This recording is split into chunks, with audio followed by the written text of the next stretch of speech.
Hello, everyone, and Happy New Year's. Thank you for taking the time out of your busy schedules to listen to today's Lunch and Learn.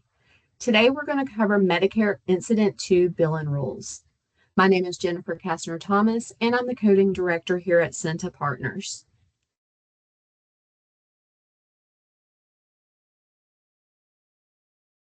This slide introduces Medicare's Incident 2 Billing Guidelines.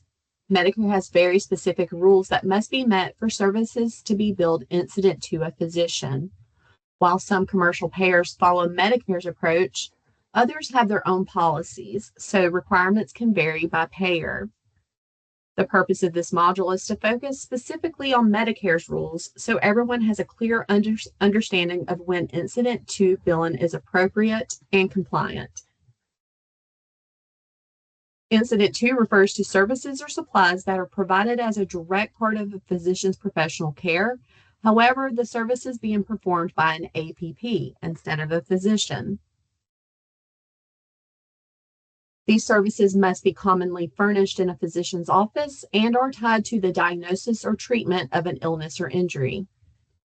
Routine supplies used during care, such as gauze, ointments, bandages, or oxygen, they are included and must be billed as part of the physician's services. To be covered, these services must represent a cost to the physician or billing entity and be included in the physician's bill. For services billed incident 2, a physician's direct supervision is required. The physician does not need to be in the same room. However, they must be immediately available. And this is the area that has changed for 2026.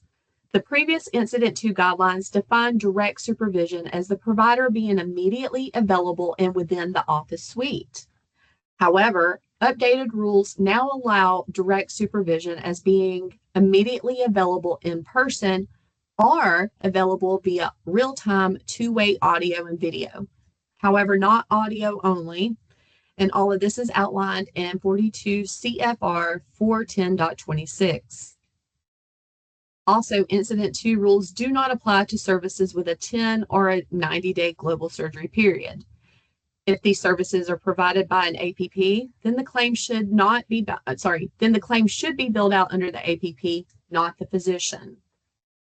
Also, the supervising physician may be an employee, leased employee, or an independent contractor of the billing entity. Incident 2 services may be provided by auxiliary or non-physician personnel. Auxiliary personnel include anyone acting under a physician's supervision. This applies regardless of whether the individual is an employee, a leased employee, or an independent contractor of the physician or the legal entity. Examples include medical assistants and nurses. Non-physician personnel include nurse practitioners and your physician assistants. In all cases, services must be furnished under the required level of physician supervision to qualify as Incident 2. To qualify as Incident 2 service, the service or supply must be something commonly furnished in a physician's office. For auxiliary personnel, this means routine services and supplies typically provided in the office setting.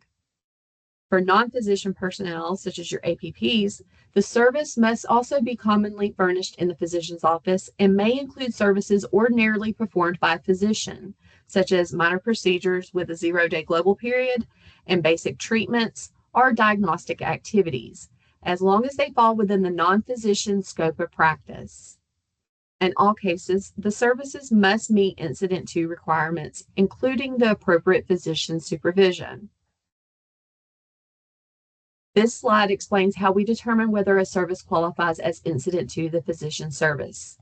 First, the physician must see the patient for that initial service and establish a plan of care for that condition. That includes active participation and ongoing management of the patient's treatment, not just a one-time involvement.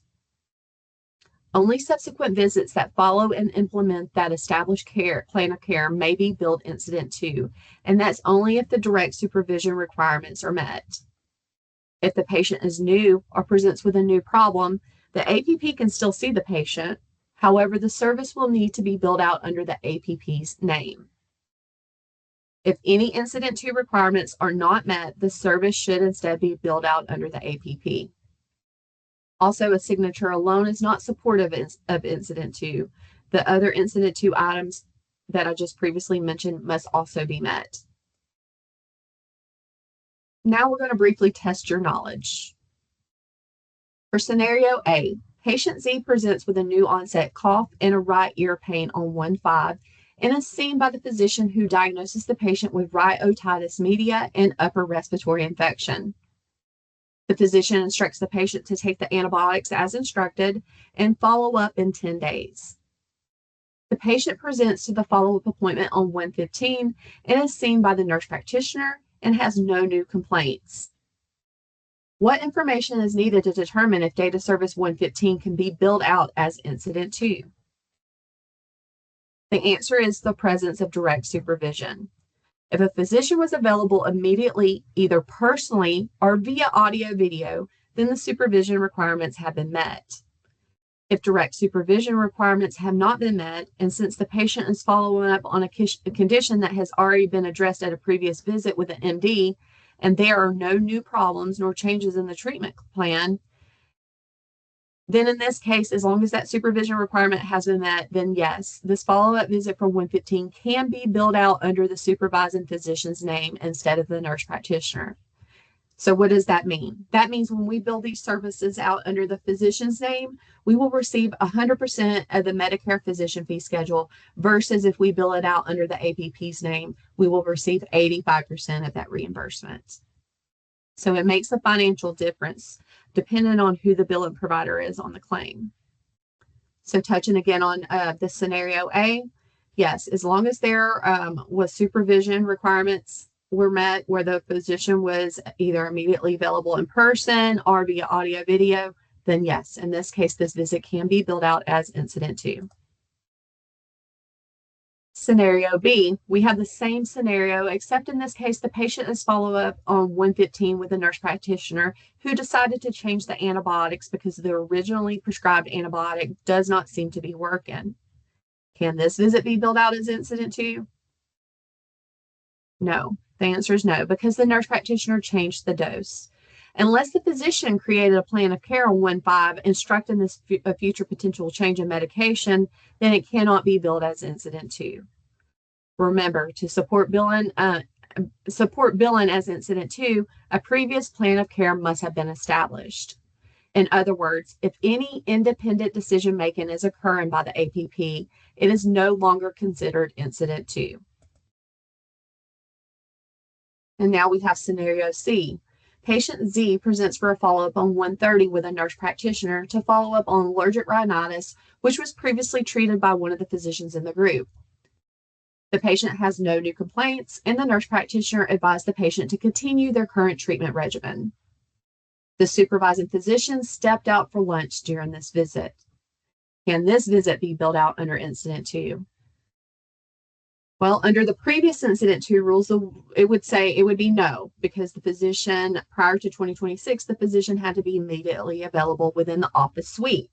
However, with the new rules, if the physician was immediately available via audio video when they stepped out during lunch, then in that case, yes. Otherwise, the answer would be no.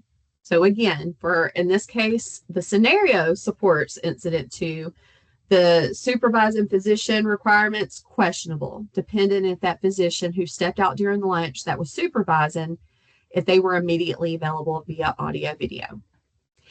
To prevent scrutiny from payers, I recommend creating a brief attestation statement within the record to clarify that the supervising requirements have been met, and that's to prevent scrutiny. If a claim is denied and we're going through the appeal process, part of the review from the payer, they're going to compare the billing provider and the rendering provider. And if this, without that statement being present, it can cause some scrutiny. It's not going to be clear that there was some supervision requirements met. Therefore, to prevent that scrutiny, I do recommend creating that brief statement, just, clarifying that, maybe Dr. Jones was immediately available and therefore via audio video, and therefore incident 2 requirements were met, because It may be defendable in the future if we continue down the appeal process, but time is money. So if that's already validated and confirmed in the note, then it can't be scrutinized against. A few Medicare Incident 2 takeaways. Again, new patients, new problems cannot be billed Incident 2. This includes changes in medication dose, again, unless the physician approved that potential change in the original note. And it also includes a prescription of a new medication. So again, if there's independent decision making occurring, then that's no longer a supportive of Incident 2. Also, as a takeaway, established patients seen after a visit where a physician provided the professional service and established the treatment plan can be billed Incident 2 as long as there's direct supervision of that visit by a physician in the practice. Again, direct supervision means being immediately available. That's a key phrase. And either in person or via audio video. Again, it cannot be via audio only. And then finally, the appropriate physician to list on the claim that is being submitted Incident 2 is the physician who provided direct supervision, regardless of who the patient's attending or ordering physician is. All right, that concludes today's brief presentation. You'll find here on our resource slide a few resources to refer to. I recommend that you check them out at your earliest convenience. But I do also have the direct Incident 2 rules there from CMS as the last number 3 resource that I listed. And if you have any questions at all, please do not hesitate to reach out to me. My email address is listed on the slide. This concludes our presentation regarding Medicare Incident 2. Again, this is for Medicare only. As for those other payers, Medicaid, Medicaid CMOs, and TRICARE, I do want to tell you that they do not allow Incident 2 at all. They want the service to be billed out under the render and provider. For commercial policies, they're usually not as strict, but it does vary on the payer and the unique contractual arrangements. So I recommend, if you're unsure, that you direct those questions to Credentialing and RCM, and we could help you navigate those appropriate specific questions. All right. This concludes our presentation. Please reach out if you have any questions at all, and I hope you have a great rest of your day. Thank you.